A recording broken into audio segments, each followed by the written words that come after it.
Hoje eu já sou adulto, mas tenho uma lembrança que não envelhece comigo. Não é da infância, não é sonho antigo, não é memória distorcida. Aconteceu quando eu já era grande, morando na minha casa, com a minha rotina, com o meu próprio cachorro e com o meu pai já morto há 20 anos. Lá em casa, sempre fomos muito ligados a cachorro. Cresci vendo bicho dentro de casa, em cima do sofá, ganhando carinho, comendo o resto de comida boa. Meu pai era o pior nesse sentido. Bastava ver um cachorro mancando na rua que já queria levar no veterinário. Se alguém comentasse que o cão estava doente, ele era o primeiro a querer descobrir remédio, tratamento, solução. Anos depois que ele morreu, eu tinha o meu próprio cachorro. Um cão de 16 anos, velho, cansado, mas muito amado. A notícia da doença veio seca, idade avançada, problema sério. Só dava para cuidar e esperar. A casa ficou estranha depois disso, não só pelo medo de perder o cachorro, mas por tudo que começou a acontecer de madrugada. Ele dormia no meu quarto,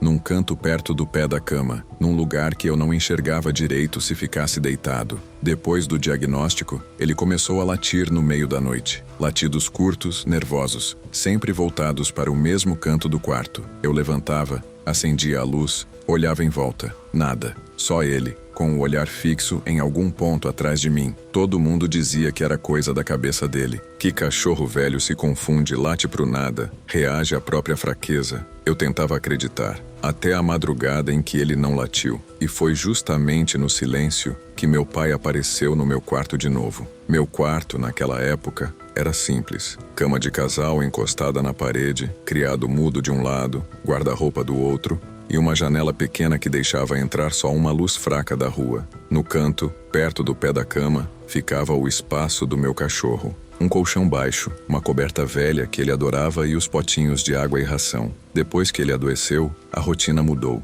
Levei no veterinário, fiz exame, dei remédio nos horários certinhos. Acostumei a acordar mais de uma vez por noite para ver se ele estava bem. Ele já não corria, mal levantava, mas ainda me seguia com o olhar.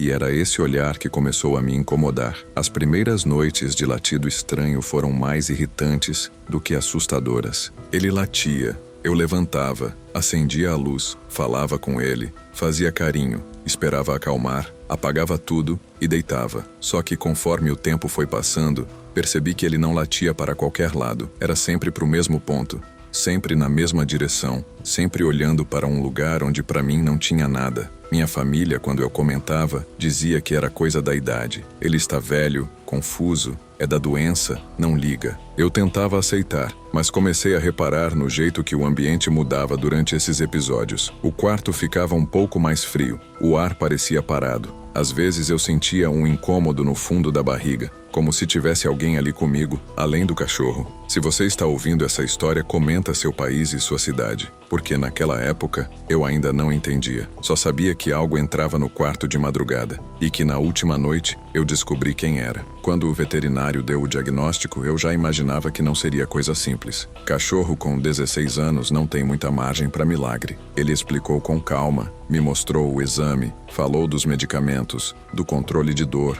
e foi direto. Agora é cuidar, deixar confortável e ver como ele reage. Mas é uma fase final. Saí da clínica com o cão no colo, pesado, mas quieto, com aquele olhar cansado. No caminho para casa me veio um pensamento que eu tentei ignorar. Se meu pai estivesse vivo, já teria enchido o veterinário de perguntas, pesquisado tudo, tentado mais tratamento, gasto o que fosse para esticar um pouco a vida do cachorro. Em casa, reorganizei o quarto. Puxei o colchão dele mais para perto da cama, para conseguir ouvir se ele se mexesse, se chorasse ou se tivesse alguma crise. As primeiras noites foram normais. Ele dormia grande parte do tempo. Às vezes reclamava baixinho, mudava de posição, mas nada fora do esperado. Só que depois de alguns dias, vieram os latidos. Não eram latidos longos, nem aquele desespero de cachorro com dor aguda. Eram 3 ou 4 latidos rápidos, seguidos por um silêncio estranho. No começo eu achava que ele tinha sonhado, ou ouvido um barulho na rua.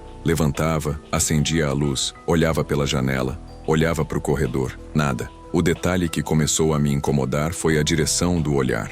Ele não olhava para a porta, nem para a janela. Ele olhava para um ponto dentro do próprio quarto, como se alguém estivesse em pé ali. O corpo dele ficava meio tenso, mas o rabo não abanava e também não se escondia. Era como se estivesse reconhecendo alguém. Contei isso para minha mãe certa vez numa conversa rápida. Ela respondeu sem pensar muito. Isso é coisa de cachorro velho, fica vendo coisa. Mas, por dentro, aquilo me soou diferente. Com o passar das noites, o padrão ficou claro demais para eu ignorar. Eu apagava a luz, deitava e sabia que em algum momento entre 2 e 3 da manhã, ele iria latir. Não era sempre no mesmo minuto, mas era sempre do mesmo jeito. Eu acordava com aqueles latidos curtos, secos, sem histeria, como se fossem chamados. Demorou um pouco para eu perceber que ele nunca latia quando eu estava acordado. Era sempre quando eu caía no sono e entrava naquele ponto mais pesado. Era quase como se ele estivesse reagindo a alguma coisa que aproveitava o momento em que eu desligava.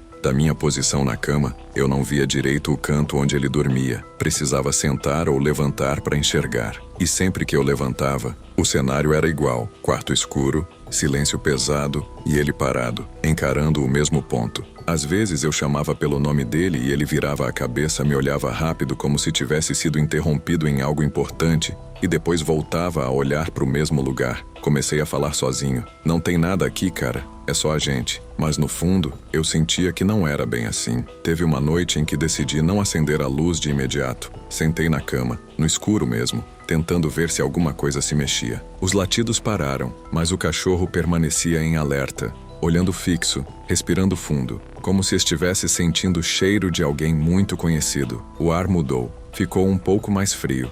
Não foi vento, porque a janela continuava fechada. Foi uma mudança de clima, como se alguém tivesse acabado de entrar no quarto. Quando levantei e acendi a luz, não vi nada. Só ele, ainda olhando para o mesmo lugar. Fui até lá, passei a mão no ar, toquei na parede, mexi nas coisas. Tudo normal. Voltei para a cama com uma sensação clara. O problema não era o cachorro ver coisas. Era eu não conseguir ver o que ele estava vendo. A partir daí, minha rotina virou uma sequência de acordar, levantar, checar, tentar dormir de novo. Eu já não descansava direito. Sabia que em algum ponto da madrugada aquele latido seco ia cortar o silêncio. E mesmo cansado, parte de mim começou a esperar por isso. Algumas noites eu levantava irritado. De novo, eu pensava. Chegava no canto do quarto, fazia carinho, falava baixo com ele, ajeitava a coberta e voltava para a cama. Mas com o tempo, a irritação deu lugar a outra coisa, curiosidade misturada com medo. Teve uma madrugada em que, antes do latido, eu acordei com uma sensação estranha de que não estava sozinho. Olhei para o teto, para o guarda-roupa, para o contorno da porta. Tudo parecia igual, mas a atmosfera estava diferente, como se o quarto tivesse mais peso do que deveria. O latido veio em seguida, mais próximo, mais controlado. Eu levantei devagar, quase sem fazer barulho, e fiquei parado por alguns segundos no meio do quarto. Ele estava em pé, coisa rara para a idade e fraqueza, encarando o mesmo ponto. A expressão dele não era de medo, era de atenção, como se alguém tivesse falado com ele antes. Naquele dia, eu perguntei em voz alta, sem pensar: "Quem está aqui?" Nada respondeu. Nenhum som, nenhuma mudança visível, mas a temperatura caiu. Foi como entrar num ambiente com ar-condicionado forte, só que todas as janelas estavam fechadas. Eu sentia minha nuca arrepiar, sem ouvir absolutamente nada além da respiração dele. Comecei a olhar para o relógio. Percebi que quase todo episódio acontecia num intervalo parecido. Não era exato, mas rondava sempre o mesmo horário. Era o tipo de coisa que meu pai notaria se estivesse ali. Ele era observador, gostava de padrão, repetição, detalhe. E foi essa linha de pensamento que começou a me incomodar de um jeito diferente, porque quanto mais isso continuava, mais eu sentia como se fosse o estilo dele, não o estilo do cachorro. O tempo foi passando e a doença avançando. O cachorro já não levantava tanto, se alimentava menos, bebia água devagar e dormia por longos períodos. Os latidos começaram a ficar mais espaçados, como se ele não tivesse força para reagir a tudo que reagia antes. Teve uma noite em que eu acordei sozinho, sem latido, sem barulho nenhum. Olhei para o teto, tentei lembrar se tinha ouvido algo antes de despertar. Nada, só silêncio. Silêncio de verdade, mais pesado do que o normal, mais presente. Fiquei alguns segundos deitado, esperando aquele latido curto. Ele não veio. O quarto estava quieto demais. Foi aí que o silêncio me incomodou mais do que os latidos, porque mesmo doente, ele sempre dava algum sinal, um suspiro, uma mexida, um gemido leve. Naquela madrugada nada, nem o barulho dos potes, nem o roçar da unha no colchão. Sentei na cama devagar. O ar estava ainda mais frio do que nas outras vezes. Não era aquela mudança leve que eu sentia quando ele latia. Era um frio mais fundo que parecia vir do chão. Olhei na direção onde ele costumava dormir, mas dali eu não enxergava nada. Só via o fim da cama e o escuro no canto. Tive duas opções na cabeça: deitar de novo e fingir que estava tudo bem, ou levantar e conferir. Levantei. Dei a volta na cama, sentindo o chão gelado sob os pés. Com cada passo, o peito apertava mais. Era um medo diferente. Não era medo de ter ladrão, nem barulho estranho. Era medo de saber o que eu ia encontrar. Quando cheguei perto do canto onde ele dormia, respirei fundo. Abaixei um pouco o corpo para enxergar melhor, e foi aí que eu vi alguém já ajoelhado ao lado dele. Meu pai estava ali, ajoelhado no chão do meu quarto, exatamente ao lado do colchão do cachorro. A mão dele passava devagar pelo pelo do animal, do jeito que fazia quando algum bicho estava doente. A expressão era a mesma de sempre, calma, concentrada, como se estivesse cuidando de algo que ele sabia que precisava de carinho. Eu congelei. Não consegui dar um passo nem para frente nem para trás. Não era uma sombra. Não era uma forma distorcida. Não era um vulto qualquer. Era ele, do jeito que eu lembrava, com a mesma postura, o mesmo jeito de se inclinar, o mesmo modo de apoiar o joelho no chão. O quarto estava tão silencioso que eu ouvia só o sangue batendo no meu ouvido. Tentei falar pai, mas a voz não saiu. Minha boca mexeu, mas nenhum som veio. Senti um arrepio subir pelas costas, daqueles que deixam o corpo inteiro alerta. Ele não olhou para mim, em nenhum momento. Toda a atenção estava no cachorro.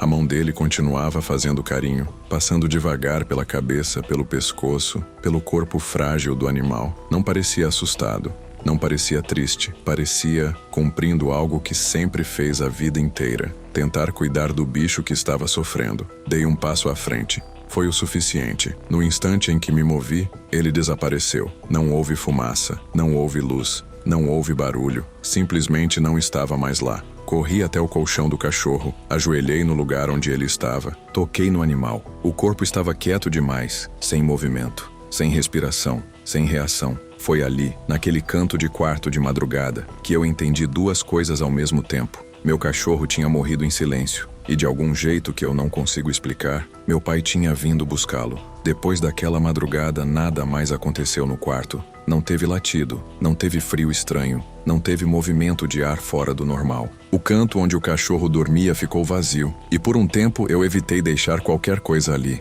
Era como se aquele pedaço do quarto tivesse virado uma linha que eu não queria cruzar. Com o tempo, fui aceitando a morte do cachorro. 16 anos não são pouca coisa. Ele viveu muito, foi amado, foi cuidado. Mas a forma como tudo terminou nunca saiu da minha cabeça. Não foi só uma morte tranquila. Não foi só o corpo que apagou. Teve aquela cena, meu pai ajoelhado acariciando ele, exatamente como faria se estivesse vivo. Às vezes eu tento ser racional, dizer para mim mesmo que foi alucinação, sono pesado, mente cansada misturando memória e medo. Mas no fundo, eu sei o que vi, e sei como eu senti o ar mudar quando cheguei perto dos dois. Até hoje, quando penso nisso, uma pergunta volta. Será que meu pai veio só para não deixar o cachorro morrer sozinho? Ou será que, do jeito dele, ele veio mesmo buscar a alma de um velho amigo? Se você ouviu essa história até aqui, comenta seu país e sua cidade. Obrigado por ficar até o final.